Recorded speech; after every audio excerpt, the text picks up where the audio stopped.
मैं फकीर को कुर्बानी का गोश्त देने गई तो वो अपने कपड़े फाड़कर घर के अंदर घुस आया और शोर मचा दिया कि मैंने ईद वाले दिन उसके साथ गलत हरकत की है। सब गांव वाले इकट्ठे हो गए। बुढ़ा फकीर सब गांव वालों के सामने सच्चा बन चुका था। गांव के चौधरी ने फैसला किया और मुझे उस फकीर के साथ भेज दिया। फकीर मुझे अपने साथ झोंपड़ी में ले गया। मैंने ये सब करने की वजह पूछी तो कहने लगा, 20 दिन बाद बताऊंगा। 20 दिन बाद वो मुझे एक अंधेरे कमरे में ले गया, मगर वहां तो मेरी जान निकल गई जब मेरे सके बाप ने ही मेरे साथ। मेरा नाम सिद्रा है और मेरी उम्र 19 साल है। मैं अम्मा बाबा की शादी के 6 साल के बाद बड़ी मन्नतों और मुरादों से पैदा हुई थी। मैं इकलौती थी, इसलिए अम्मा और अब्बा तो हथेली का छाला बनाकर रखते थे। साथ ही अब्बा मुझे अपने और घर के लिए बहुत ही खुशकिस्मत कहते थे। मेरी पैदाइश से ही अब्बा का कब से बंदिश की नजर हुआ कारोबार जो खुला था और अब्बा को दुबई का वीजा भी मिल गया था। अब्बा मुस्तकिल वहीं काम करता था और हर 6 महीने के बाद 1 महीने की छुट्टी पर पाकिस्तान आता था। अम्मा कहती कि एक फकीर की दुआ से उनकी गोद हरी हुई थी। उस फकीर के दस्ते शफकत से ही मेरे अम्मा अब्बा को औलाद मिली थी। अब हमारा भी फर्ज था कि हम उन फकीरों की इज्जत करें, उनकी दुआओं से जो हम पर एहसान हुआ है उसको याद रखें और उन्हें चौखट से कभी खाली ना मोड़ें। वैसे तो मुझे अम्मा की किसी बात से कोई इख्तलाफ नहीं था और ना ही किसी को कुछ देने पर कोई परेशानी या मसला था। बस सिर्फ एक फकीर से मुझे खौफ आता था। उस बूढ़े फकीर के आने का एक मखसूस वक्त था। दोपहर के वक्त जब सूरज अरूज पर होता और सब लोग गर्मी से घबरा कर अपने घरों में आराम कर रहे होते, तब ये फकीर भीख मांगने आता था। वैसे तो भीख मांगने वालों का यूं वक्त बे वक्त फिरना और अल्लाह के नाम की सदाएं लगाना कोई गैर मामूली बात ना थी, लेकिन मैं क्या करती। मेरे दिल में वहम बैठ गया था और मैं खौफजदा हो गई। ये शायद मेरी छठी हिस्स थी जो मुझे कह रही थी कि मैं उस फकीर की वजह से किसी बड़ी मुसीबत में आने वाली हूँ। मेरी अम्मा जो हमेशा मेरे ही हाथ से सदका और खैरात करवाती थी ताकि मेरी जिंदगी में बहार रहे, मेरे सर से नहूसत और बर्बादी के साए टले रहें। मुझे लगता था कि मैं जरूर उस बूढ़े फकीर की वजह से इस बर्बादी में पड़ूंगी। कुछ न कुछ ऐसा होगा जो बहुत ही बुरा होगा।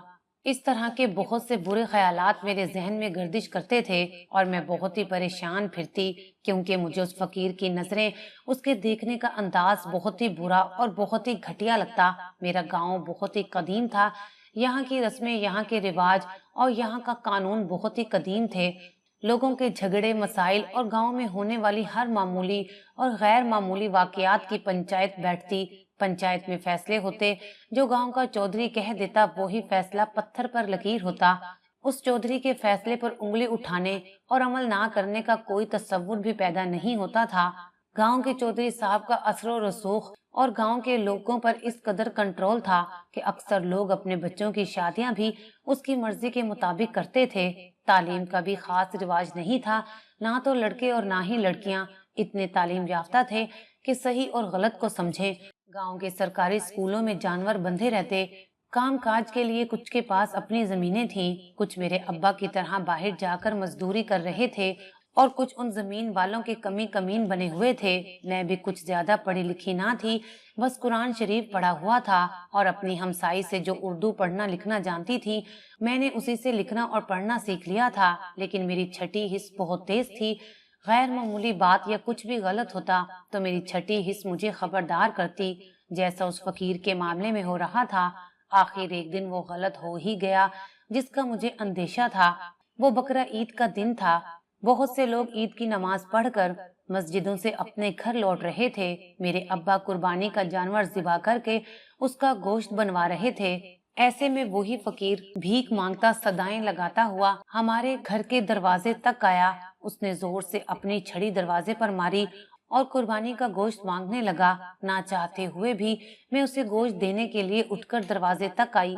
जैसे ही मैंने दरवाजे से हाथ बाहर निकाला, उस फकीर ने बजाय मेरे हाथ से गोश्त पकड़ने के मेरा हाथ दबोच लिया। मैंने खींचकर अपना हाथ छुड़ाना चाहा, लेकिन उसकी गिरफ्त मजबूत थी। कुछ देर इसी तरह हाथ पकड़े रखने के बाद उस फकीर ने एक अजीब हरकत की। वो जोर जोर से चिल्लाने लगा।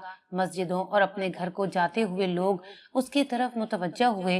اور گلی میں رش لگ گیا۔ اچھے خاصے لوگ اکٹھے ہو گئے۔ اس فقیر نے اپنی قمیض پھاڑ دی اور اونچی آواز سے رونے لگا اور دہائیاں دینے لگا، دیکھو لوگو دیکھو کیا وقت آ گیا ہے، ایک بوڑھے فقیر کو بھی لوگ نہیں چھوڑتے، ارے کیسی اولاد پیدا کر رہی ہیں یہ عورتیں، اس جوان لڑکی کے لچھن تو دیکھو، آج عید کے برکت والے دن بھی یہ کیسے گھٹیا کام کر رہی ہے، ایک سائیں لوگ فقیر کو گناہ کی دعوت دے رہی ہے، اس کے ساتھ غلط حرکتیں کر رہی ہے، ہائے میں لٹ گیا، برباد ہو گیا۔ بڑی مہارت سے ڈرامہ کرتے ہوئے فقیر دہائیاں دے رہا تھا، ساتھ ہی ساتھ میرے گھر کا گیٹ جو آدھا کھلا تھا اس نے ہاتھ مار کر پورا کھول دیا۔ میں حیران و پریشان کھڑی اس فقیر کی بکواس سن رہی تھی، لوگوں کو کسی تفصیل کی شہادت کی ضرورت نہ تھی، دروازے کے سامنے میں کھڑی تھی، فقیر رو رو کر دہائیاں دے رہا تھا، لوگوں نے اور کچھ نہ دیکھا اور سنا، بس کانوں کو ہاتھ لگا کر توبہ استغفار کرنے اور مجھے لعنت ملامت کرنے لگے۔ عزت اور غیرت کے ساتھ ساتھ گناہ اور ثواب کا معاملہ بھی کھڑا ہو گیا۔ فقیر سراسر الزام تراشی کر رہا تھا، لیکن وہاں سب یقین کیے بیٹھے تھے، کوئی مجھے کچھ کہنے کا نہ وقت دے رہا تھا اور نہ ہی موقع۔ چند ہی لمحوں میں یہ بات جنگل کی آگ کی طرح پورے گاؤں میں پھیل گئی، میں نے ایک فقیر کے ساتھ غلط حرکت کی ہے، میں ایک بہت بری لڑکی ہوں۔ توبہ استغفار کرتے، کانوں کو ہاتھ لگاتے اور مجھے لعنت ملامت کرتے ہوئے لوگ معاملہ گاؤں کے چودھری کے پاس لے گئے۔ پنچایت لگ چکی تھی، میں نے دل ہی دل میں کہا کہ وہاں تو لوگوں نے مجھے بولنے کا موقع بھی نہ دیا، ابھی جب پنچایت مجھ سے پوچھے گی اور مجھے بات کرنے کا موقع دے گی تو میں سب کو سچ بتاؤں گی کہ یہ فقیر بے ایمان اور جھوٹا ہے، خواہ مخواہ الزام تراشی کر رہا ہے، میں نے کچھ بھی غلط نہیں کیا، البتہ اس فقیر کی اپنی نیت ہی بری ہے۔ اور جب میں نے یہ ساری بات پنچایت میں بتائی تو مجھے حیرت کا شدید جھٹکا لگا، جب میرے پاس امید کے نام پر جان بچانے کا ایک یہی واحد راستہ تھا، اور یہ امید بھی دم توڑ گئی۔ پوری پنچایت سمیت سب نے میری بات کا یقین نہیں کیا، سب اس فقیر کو ہی سچا کہہ رہے تھے، اس لیے انہوں نے مجھے اس فقیر کے ساتھ ہی بھیج دیا۔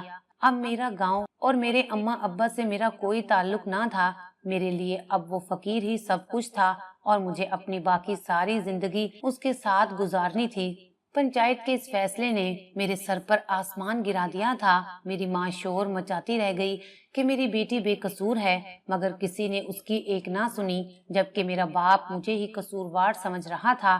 اب میرے پاس بچاؤ کا کوئی راستہ نہیں تھا، میں اپنی بے گناہی ثابت کرنے کے لیے کچھ نہیں کر سکتی تھی، اس لیے چپ چاپ اس فقیر کے ساتھ چل پڑی۔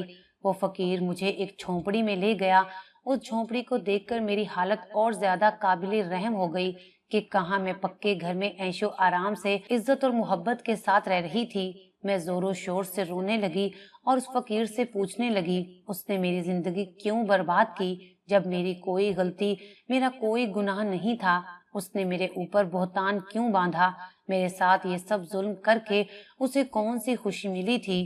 وہ فقیر سکون سے مجھے روتا دھوتا دیکھتا رہا، اور جب میں خاموش ہوئی تو بولا، 20 دن گزر جائیں پھر تمہیں ساری حقیقت معلوم ہو جائے گی، تب تک تم خاموشی سے ادھر جھونپڑی میں رہو اور رو دھو کر زیادہ واویلا مت مچانا، ورنہ یہیں گردن دبوچ کر مار دوں گا۔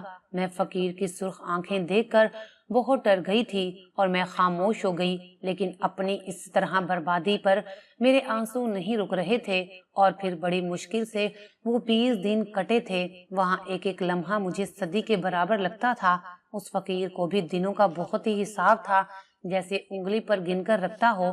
جیسے ہی 20 دن گزرے مجھے اس فقیر نے اپنے پیچھے پیچھے چلنے کا کہا اور ایک کچے راستے پر چل دیا۔ یہ راستہ میرے گاؤں سے باہر کو جاتا تھا، راستہ بہت لمبا تھا، لیکن وہ ظالم انسان مجھے پیدل ہی لیے چلتا رہا، اور 2 گھنٹے تک لگاتار پیدل چلنے کے بعد ایک دکان کے سامنے رک گیا۔ جس جگہ وہ دکان تھی وہاں آس پاس کوئی آبادی نہ تھی، بالکل ویرانہ تھا۔ فقیر نے وہ دکان کا شٹر اٹھایا اور اندر داخل ہو گیا، میں بھی اس کے پیچھے ہی دکان میں داخل ہوئی۔ وہاں نیچے کو سیڑھیاں اتر رہی تھی اور ایک تہہ خانہ تھا، وہاں گھپ تاریخی تھی، ہاتھ کو ہاتھ سجائی نہ دیتا تھا، तह खाने में पहुंचकर कुछ देर तो मैं आंखें चिमकाती रही और जब आंखों को तारीकी में देखने की कुछ आदत हुई तो वहां का मंजर देखकर मेरी आंखें फटी की फटी रह गईं। अब वो फकीर भी बोलने लगा था जो पिछले 20 दिन से खामोश था, और मेरे बार बार इल्तजा करने पर भी वो ये नहीं बता रहा था कि उसने मेरे ऊपर इतना बड़ा जुल्म क्यों किया, मेरी जिंदगी इस तरह तबाह क्यों की। और मैं जैसे जैसे उस फकीर की बातें सुनती गई मेरे रोंगटे खड़े होते गए, मेरे सर पर आसमान टूट पड़ा था। जिंदगी बहुत भयानक थी और ये जिंदगी एक एक करके अपने सारे गंदे चेहरे मेरे सामने ला रही थी। मुझे नफरत होने लगी थी, दिल चाह रहा था इस गलीज गंदगी से उठी दुनिया का मुंह नोच लूं, लेकिन क्या करती, मजबूर थी। फिलहाल मैं कुछ नहीं कर सकती थी, बस रोने पर इख्तियार था, इसलिए बेदरेग आंसू बहाने लगी। लेकिन रोते रहने से तो कुछ नहीं होने वाला था, मुझे कुछ न कुछ तो करना ही था, अपने लिए भी और बाकी सब के लिए भी। मैंने फिर से उस तारीक कमरे में एक नजर डाली और मैं सोचने लगी, और सोचते सोचते मेरा सर दुखने लगा, लेकिन मुझे कोई हल समझ नहीं आया। मेरा दिल चाह रहा था मैं दीवारों से सर टकराने लगूं। जिंदगी के हर कदम, हर मोड़ पर एक धोखा था, लेकिन उससे पहले कि मेरी बेचैनी और मेरी बेबसी मुझे पागल कर देती, मेरे जहन में उस बूढ़े फकीर की एक बात गूंजी। उसने कहा था कि 20 दिन बाद तुम्हें हकीकत मालूम हो जाएगी, और आज 20 रोज मुकम्मल हो चुके थे। जब मुझे सारी हकीकत मालूम हुई तो मैं उस बूढ़े फकीर की शुक्रगुजार हुई थी कि उसने मुझे कितनी बड़ी मुसीबत से निकाला था। अब सिर्फ इस मसले का और इस बात का हल निकालना था। मैंने फौरन से उस बूढ़े फकीर को आवाज लगाई। उसी ने मुझे इस मसले और परेशानी में डाला था, अब निकाल भी वही सकता था, क्योंकि इस परेशानी से निकलने के बाद मेरी इज्जत शायद कुछ बहाल हो जाती। लेकिन मेरे अम्मा अब्बा तो सर उठाने और जीने के काबिल बिल्कुल नहीं रहते। कुदरत का कानून है कि दुनिया मकाफाते अमल है, और इंसान के गुनाहों और उसके राजों पर पर्दा हर सूरत फाश होकर रहता है। मैं अब अपने अब्बा के लिए कुछ नहीं कर सकती, लेकिन उस बूढ़े फकीर के साथ मिलकर और कई इंसानों की जिंदगियां बचा सकती थी। मैंने फैसला किया। बूढ़ा फकीर मेरी बात सुनकर मुस्कुराने लगा और कहने लगा, आज तुम्हें यहाँ तक लाने का मेरा मकसद पूरा हो गया है, अब तुम्हें बर्बाद करने का मुझे कोई रंज नहीं। ये कहकर वो बूढ़ा फकीर उठा और उसने उन सब बदहाल और उजड़ी हुई लड़कियों को आवाज दी जो उस तह खाने में मौजूद थीं, और जिनको देखकर ही मैंने ये फैसला किया। और फिर हम सब लड़कियां उस बूढ़े फकीर के पीछे चलते हुए उस दुकान के तहखाने से बाहर निकली और वापस अपने गांव की जानिब चल पड़े। फकीर बहुत ही तेजी से चल रहा था, जबकि आने वाले लम्हों की कर्बनाकी के ख्याल से ही मेरी रूह फना हो रही थी और मेरे कदम बेजान और सुस्त हो रहे थे। काश मेरे हाथ में अख्तियार होता और मैं वक्त को रोक लेती, लेकिन अफसोस के ऐसा नहीं था। हम 20 के करीब लड़कियां थीं जो उस फकीर के पीछे पीछे चल रही थीं। हम लोग चलते चलते जैसे ही अपने गांव की हदूद में पहुंचे, वहां चलते फिरते लोगों ने फौरन फकीर को पहचान लिया। वो हैरानी के आलम में उसे देखने लगे। कुछ ने रोक कर पूछा कि ये सब लड़कियां कौन हैं, फकीर उन्हें कहाँ से लाया है। फकीर ने सबकी बात सुनी, कहका लगाया और बोला, गांव के चौधरी को बोलो कि पंचायत बिठाए। फकीर पंचायत लगाने लगा और मेरे अब्बा का नाम लेकर बोला, ये आदमी भी दुबई से 1 महीने की छुट्टी पर वापस आया हुआ है। ये आदमी पंचायत में हर हाल में मौजूद होना चाहिए, वरना फकीर इस गांव को बर्बाद कर देगा। लोगों में सरगोशियां होने लगीं, जबकि तजस्सुस था आखिर फकीर पंचायत क्यों लगाना चाहता है, और वो भी इतनी लड़कियों के साथ। गांव के कुछ बूढ़े चौधरी साहब की तरफ दौड़े और उसे फकीर का पैगाम दिया। उन्होंने गांव के बड़े और बूढ़ों को जमा किया और मेरे अब्बा को भी पैगाम भिजवा कर पंचायत में बुलाया और पंचायत बिठा दी। इतनी देर में फकीर भी वो सब लड़कियां लेकर पंचायत में पहुंच चुका था। अब्बा ने जैसे ही उस फकीर को और उन सब लड़कियों को देखा तो उनके औसान खता हो गए। शायद अब उनका अंजाम करीब था। सब लोग हैरान थे कि ये क्या मामला है। पंचायत लगने की और इस पंचायत में मेरे अब्बा की पेशी की वजह से सभी लोग जानना चाहते थे, इसलिए चौधरी ने फौरन ही कार्रवाई शुरू की। उस फकीर ने बोलना शुरू कर दिया। मुकदमा सामने का था, इसमें कोई उलझाव नहीं था। फकीर के साथ मौजूद सारी लड़कियां मजलूमियत का शिकार भी थीं और चश्मदीद गवाह भी थीं। सबकी आंखें फटी की फटी रह गईं। گاؤں کا چودھری اپنی پگڑی اپنے سر سے اتار کر زمین پر پھینک چکا تھا اور خود کے بال نوچ رہا تھا۔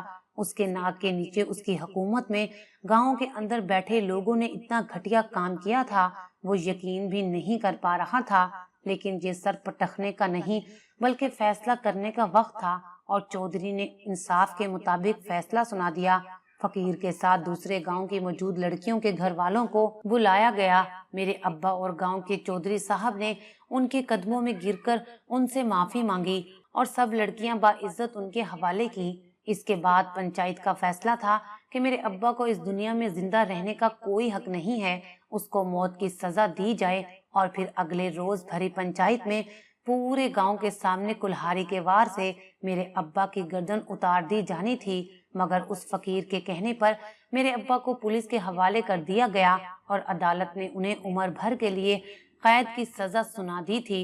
مجھے اس بات کا کوئی دکھ نہیں ہوا تھا، کیونکہ میرے باپ نے اپنا جرم قبول کر لیا تھا اور سارے ثبوت بھی مل چکے تھے۔ میری ماں بھی بہت بے حال اور رنجیدہ تھی۔